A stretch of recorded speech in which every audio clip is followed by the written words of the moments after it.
You are listening to Medicine and the Machine with Medscape Editor-in-Chief Eric Topol and Master Storyteller and Clinician Abraham Verghese as they talk with experts around the globe about the hottest topics in healthcare. This podcast is intended for U.S. healthcare professionals only.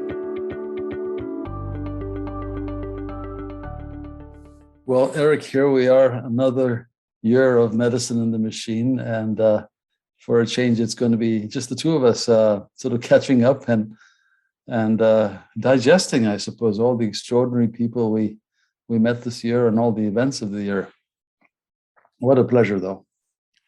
Yeah, we've been through a lot, as everyone has who's been listening here. We've been very lucky to speak with so many experts, transdisciplinary, virologists, immunologists, epidemiologists, I mean, you name it. Plus, obviously the clinician's point of view and pediatricians, I mean, quite a gamut of people. So I think it's been helpful for us to learn from others about the toll of the pandemic, along with where we're heading. Yeah, I don't know about you, but I remember this time last year, I was fortunate to get the vaccine about December of last year, at the tail end of December, maybe it was early January. And I remember thinking, and I think this has really been the problem the whole year, that now we're out of the woods. Right. And in a sense, we were out of the woods, but not quite. And we underestimated how difficult it was going to be to get the vaccine to people or to get them to take it. And so the whole year has sort of gone by, and I have a sense of being cheated in some way, as though the outcome of the movie wasn't what I thought it would be. I couldn't agree with you more there. When I got the first shot in December, I thought, this is phenomenal, because we knew about its 95% efficacy of both the mRNA vaccines, which was of historic note because so few vaccines have gotten to that level of efficacy, no less that quickly to be produced and tested and validated. So, I thought, wow, we're gonna conquer this. I think we would have if we had been able to contain the virus globally quickly. Had we never gotten to Delta and we just stopped, at the alpha phase of the variant, we had it. I mean, I think we would have nailed this and gone to an exit ramp and gone to, this low level of containment. But instead, unfortunately, we have moved on to these, with Omicron, really would be viewed as the most challenging of all, just because of its just remarkable growth, doubling advantage and immune escape. I really didn't anticipate we would be going into 2022 in this situation. I actually thought, I guess I'm too much of an optimist, Abraham. I don't know what you think. Yeah, I'm an optimist too. And I must say, it's funny because I was looking at your Twitter feed today, and you're mentioning the two-drug combination that may well hold great promise. And I'd love you to talk about that. I know we're leapfrogging over the whole year, but or are we guilty of the same hubris that we had about the vaccine with this two-drug combo? Yeah, that's a very good point, because with the vaccine trials, we had, between the Pfizer and Moderna, we had some 75,000 people tested, and you had a real readout before the first dose given of a vaccine to a person December 14th of 2020. Here we have two what would be considered small trials, a high-risk trial and a what's so-called standard or really low-risk trial.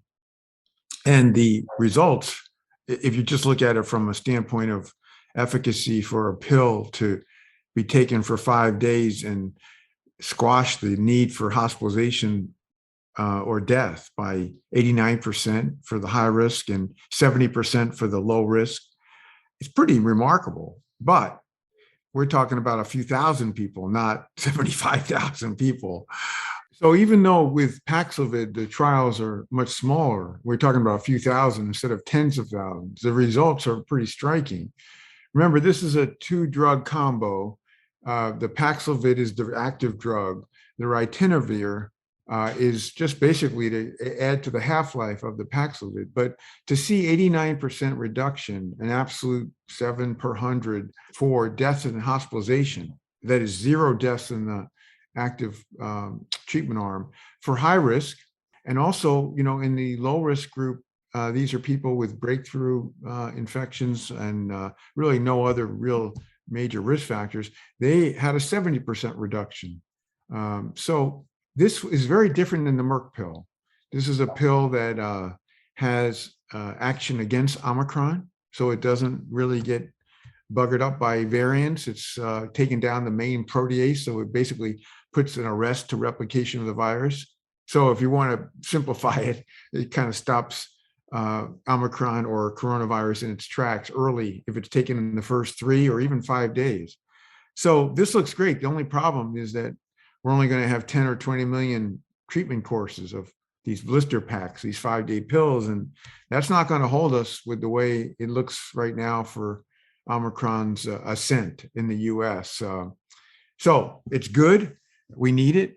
But its validation isn't anything like what we got with the vaccine trials. And it isn't really preventive like vaccines. It's really when, the horse is out of the barn, when there's an infection. And that's a different way to approach and try to tackle, especially Omicron. Yeah, when I'm hopeful that it'll make a difference, but clearly it's going to be along with many other things, including masking and vaccines and boosters and so on.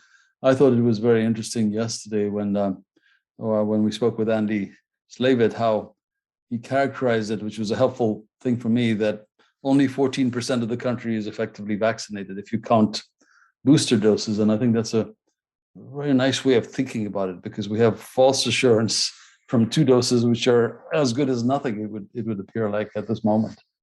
Yeah, I mean, if you look at the neutralization studies, and there's so many of them now, more than a dozen, you see such a dramatic drop off in the ability to neutralize the virus with Omicron. 2 doses just doesn't cut it. And you see efficacy that gets down in the 20% level for protecting against infection, symptomatic infection. So yeah, I agree. We're at a very low rate. Our waning every day is in excess of our new vaccine. So we're going in the wrong direction. Instead of being at 60%, we're dropping down. And I think you are well aware, Abraham, we're already ranked 65th or somewhere along the country list, which is unfathomable if you think that we had the vaccines, the ingenious work that was done to get there and to get them through the clinical trials. This was a US effort, and here we are failing in many respects. It's depressing, don't you think? It is depressing. In fact, when I was looking back at the list of people we had over the course of the year, actually over 2 years, we've had some really colorful, interesting people, everyone from Robin Cook to Walter Isaacson, but we've had a lot of, scientific experts, and we always seem to come to this place where, there's the science and then there's a human behavioral side, and it strikes me that we haven't yet brought our best science to understanding human beings and how they operate, and figuring out how to overcome all the very things that are making us 67th or 69th in the world in vaccine rate. I think it's more complicated than political loyalties. It's about human behavior, and I think we somehow have to dig even deeper. I couldn't agree with you more. I have had new respect for the importance of behavioral science, just because who would have ever predicted, if you have a common enemy of a formidable virus, that instead of uniting against it, we would just be trying to go after each other with this. I mean, it does seem to me largely politically motivated, but obviously there's also the anti-science, anti-vax, and the movements that are the conspiracy theories and all that. So we have 2 issues here that have impeded our ability. And here you have the science that's actually been formidable, the amount of progress in this compressed period of time. We could have gone the typical 8 years before we had a vaccine. I know, yeah. Or we could have gone without ever having a vaccine. I mean, that's what's amazing. You've done a good job of listing the sort of scientific milestones, and there were so many of them early on. And I mean, they continue. But maybe it would be helpful to just have a recap of where science has brought us from the moment this virus came on the scene. Yeah, well, I think a lot of people weren't so aware of the importance of sequencing the pathogen. If there's one thing we learned about genomics in the course of the pandemic, it's that when you sequence the pathogen along the way, you can follow basically its footprints. So many of those 30,000 letters of the coronavirus change, and you can tell spatiotemporally where it is coming from. You could even trace a super spreader, who is patient zero. But most importantly, you can trace the appearance of what is potentially a very serious variant, or in the case of the original Wuhan ancestral wild type virus, that was the one that led to the template of a vaccine within days. I remember how exhilarating it was to talk to Tony Fauci about how within days of that Saturday sequence downloaded from the site, the virology site from the Chinese scientists, how they were able to turn it around and hand it over to Moderna to get the vaccine made, to get into the study. So sequencing the virus has been a big one. And I think worldwide, we've seen, of course, that's how the South Africans could warn us about Omicron from their great science. And they've been leaders in this, no less the UK, the consortium there that's been, exemplary. The vaccine, obviously, the very rapid appearance of monoclonal antibodies was a big one. And that's been a disappointing story too, because, they really worked, but we couldn't get our act together to give them to people. Except when, certain places like in Florida where they were using them in place of vaccines, which was absurd. But, we had people who lives have been saved perhaps, or, very, very ill that could have been stopped earlier in the progress, but we couldn't get these infusion centers going. And now almost all these antibodies don't work against Omicron, as we're learning in recent days. So that, I think, was great advances quickly, but a disappointment of how we weren't able to adjust in our healthcare, which is not, starting a new IV drug, in the midst of a pandemic. That's where it turned out to prove to be quite tough. That's why I think the pill is, be, much more important. Other science, though, the immunology, we've all learned a lot about immunology. It's been amazing about not just the neutralizing antibodies, and also about the whole memory B and T cell story, and the intricacies of that immune response, whether it's from infection that sees the whole virus and it basically mounts a response to everything, versus the spike protein, very more specific type of immunity one gets and derives from vaccination. So I think that's been a really interesting thing. One other area that I know both Stanford and Scripps is really strong in is structural biology. And where I think a lot of the folks at Medscape don't have a real appreciation for that. But the ability that we can now have a 3D model of the virus, of all of its binding sites, and the antibodies that bind it, no less the T cells that bind the virus, puts us in an incredible power position to be able to predict what's going to happen, and ultimately develop a pan-coronavirus vaccine, which we need pretty desperately. So that is an area where, that's blossomed during the course of the pandemic, and our vaccines benefited because the introduction of this 2 prolines in the messenger RNA led to markedly higher levels of antibody production, and that was a human engineered spike protein that led to that, which was a structural biology triumph. So anyway, there's a lot of parts of the science that have been surprisingly vital to the progress we made, but the gap and the behavior, as you said, Abraham, that's what's holding us back. Talking about behavior, or actually talking about humans and humanism and human beings, I think what has struck me this last year is the level of fatigue on the frontline healthcare workers. I'm talking especially about my residents. I mean, it used to be that, we were the heroes for our residents, but honestly, the residents are my heroes now. I mean, they've gone almost 2 years continually masked. Their social life, which at their age is a critical part of their well-being, completely disrupted by this vaccine. Tremendously overworked. I mean, if I go by what's happening in my hospital, and I think it's representative, just all comers, all admissions for all reasons are just up, and people are tired and they're stressed and they're waiting for a break. And, I do a lot of sort of individual counseling ad hoc where people just show up at my office, and I keep sensing that people are under a lot of strain, and a lot of them are rethinking everything. And, I sometimes wonder what that's going to mean for the workforce. I think house staff, and I'm actually on their side for this, should organize and need to organize better to protect their best interests. Some of our hierarchical ways of doing things, I think, are getting outmoded, because the fact is, these are frontline workers. There are trainees, but they're also frontline workers, and they need that kind of respect and attention. But I also think, we've done a lot for physician wellness in the last few years, but it's never been more acutely needed than at this moment. I think you're bringing up a vital point here, Abraham, because before the pandemic started, we already had a global crisis of burnout and depression. And then superimposed on this, we've had the stress of the pandemic where all clinicians were put at risk.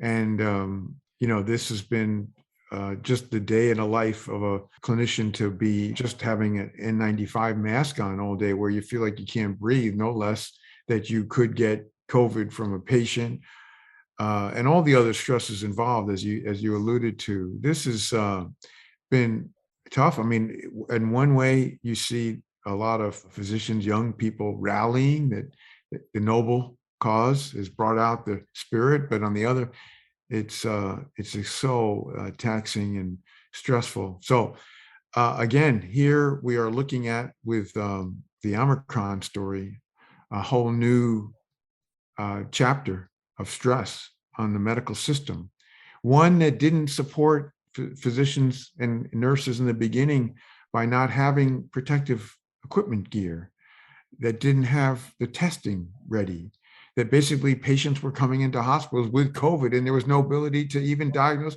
they had it. And you know what? What's amazing too is here we are 2 years later and the testing still sucks. I mean, really, you would think that every healthcare worker would be able to do a rapid test every day and have the results in a few minutes, so that they know when they came to work that they were in good shape, especially with all the waning we know of immunity. So we just aren't getting it right, and we're not, prioritizing. It was great to see the healthcare workers get the first tier of the vaccination. That's great, but so many other things have missed our workforce. The other thing I'm surprised about regarding our workforce is how it isn't compulsory to have vaccination, and how the courts have not even held that up. I mean, what do we need here to show that we're the model and the latest study showed that only 70% of the healthcare workforce across the country is vaccinated.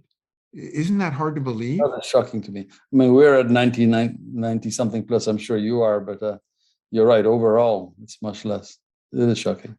Yeah. The other thing that surprises me, Eric, is that, we have hospitals that are overburdened, and the disconnect between a governor from time to time sensing that they have a responsibility to the hospital and to the people who work there, statements that they make, and, could just overload a hospital when that could be avoided. And I just feel like there needs to be a stronger connect between, governance at a political level and hospital welfare. That should matter. I mean, you really should not be able to hold yourself proudly if you're overburdening your hospitals and flying in the National Guard for something that you could have prevented. Right. I mean, I don't quite know what the answer is, but it's been an interesting year, and we all have to dig deep and find the resilience and the resources for the year ahead. So let me ask you personally, how are you doing, and how have you weathered this year and the year before, and how are you different?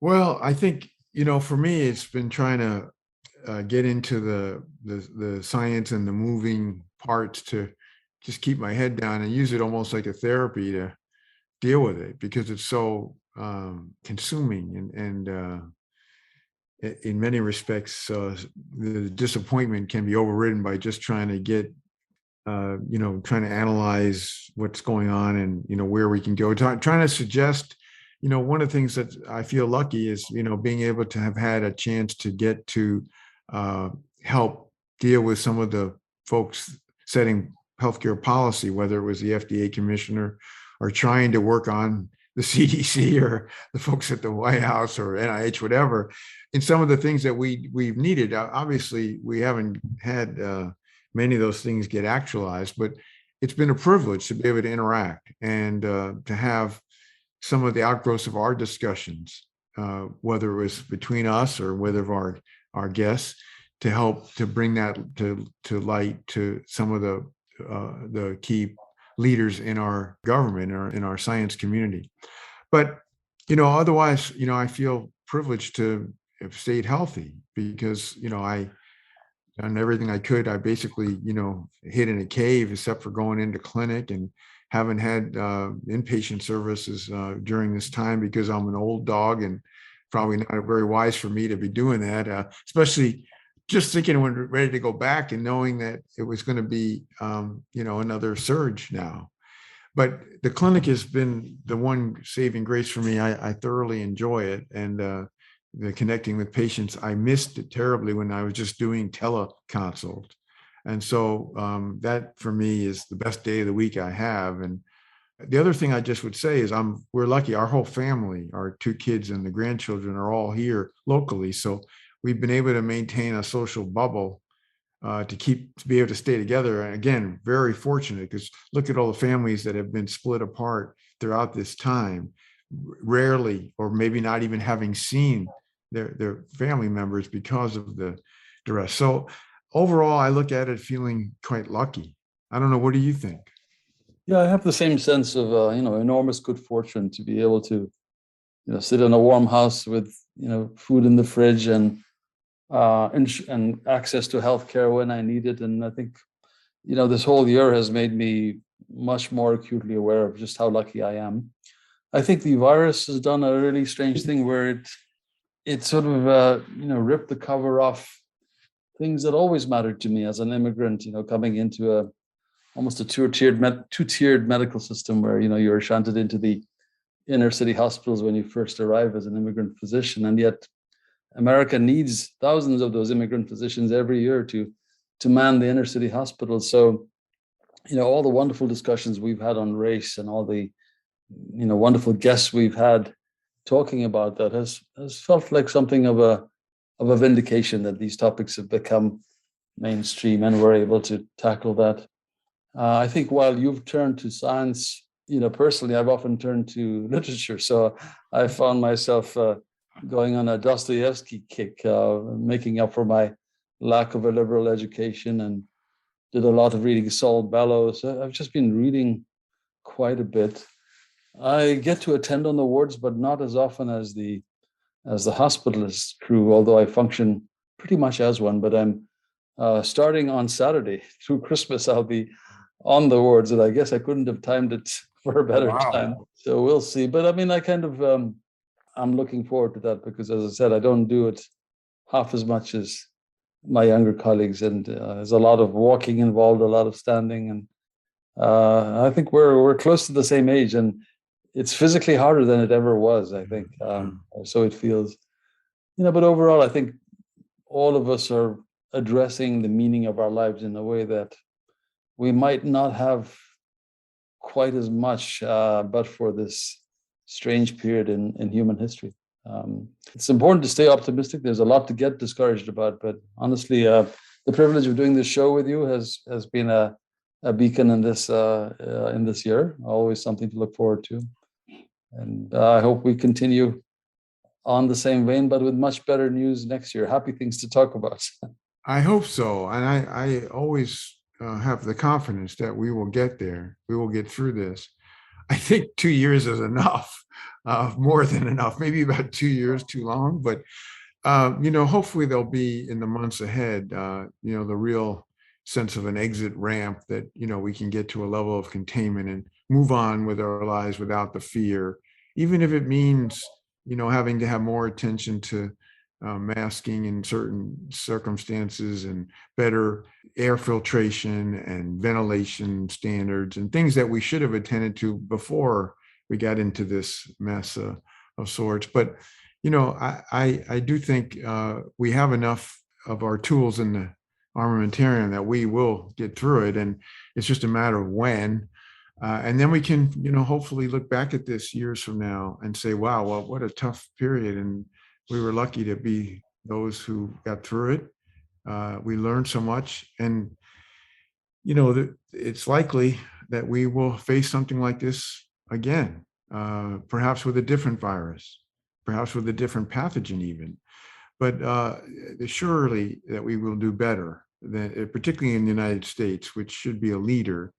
And that's, I think, will be great, is that we'll continue to have these discussions with people who will give us insights about the whole, I think, wide angle lens, everything from, as you say, our own demographics and diversity issues, and then some of the most hardcore basic science stuff that we can always learn from. So it's a pleasure and privilege to be working with you, and I look forward to a lot of great discussions going forward. Me too. And I especially want to thank our listeners. I picture our listeners often. I know you all don't always agree with us, and there are times when you're impatient with us, but I think that speaking for both of us, we're trying to put ourselves in your shoes and anticipate the kind of guests and information that you would like to hear about. And actually, you on the front line are our real heroes. So we should end this year with our admiration and thanks to you for your role in healthcare. I mean, I think American healthcare has been on the ropes and has come out really fighting and is in no danger of being knocked out.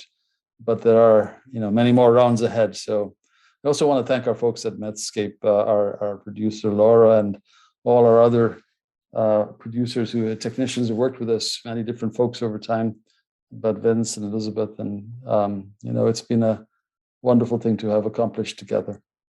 Absolutely, they're a great crew, and they get to be mobilized quickly and turn things around really in lightning speed. Thank you.